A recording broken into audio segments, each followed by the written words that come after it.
Sister Helen here, glad to join you by Zoom on this momentous occasion. It's momentous because 50 years ago, the Supreme Court of the United States decided in the Furman decision that the application of the death penalty to people was like being struck by lightning.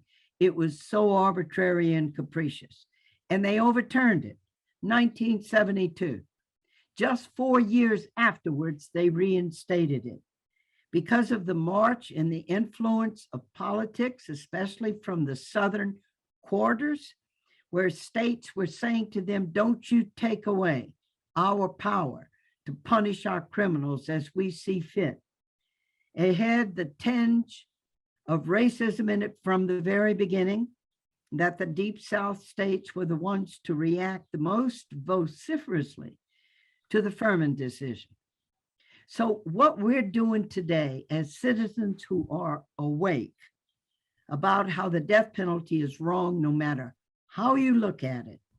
And I'm much more aware now, 30 years into the struggle, of the weaknesses and faults that were built in the Gregg decision of the Supreme Court in 76 from the beginning, that made the death penalty bound to be faulty and a failure, an impossible criteria, only the worst of the worst, which nobody knows what that means. To be able to discern, as you claim, that you're going to be able to sort out ordinary murders from the worst of the worst. So it was an impossible criteria that the Gregg decision of the Supreme Court, coupled with complete discretion of prosecutors to seek death or not. And what are we witnessing now? As the death penalty is being shut down because of citizen awareness, but still pockets of prosecutors, like in Oklahoma right now, through the Attorney General, that have just set the docket to kill 25 people in Oklahoma in 2 years. Handing over the discretion to go for death or not and carry it out to prosecutors has been faulty and ruinous from the start.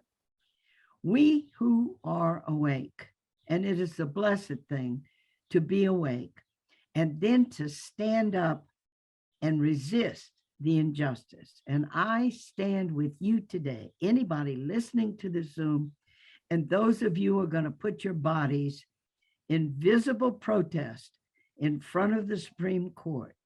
I am with you today. As citizens who are awake and committed to human rights, we must press on, and we must do everything in our power to join in groups today. Thank you, Abe Bonowitz and others in leadership, to stand up and to keep educating and awakening and igniting the American public to change what is so terribly wrong and deeply against the most human right of every single person, the right to life. So God bless us all, the God of life, the God of compassion, the God of mercy, the God who always chooses compassion over vengeance, mercy over extreme justice. Though I have to add, the death penalty's never been about justice. It's about political retribution for those who are in power. So onward we go. Let us have spirit and verve. Our cause is right, and our spirits are strong. And that is what is finally going to help everyone recognize Furman was right. There's no way constitutionally to apply death to human beings in a way that is not arbitrary and capricious. Have a great day.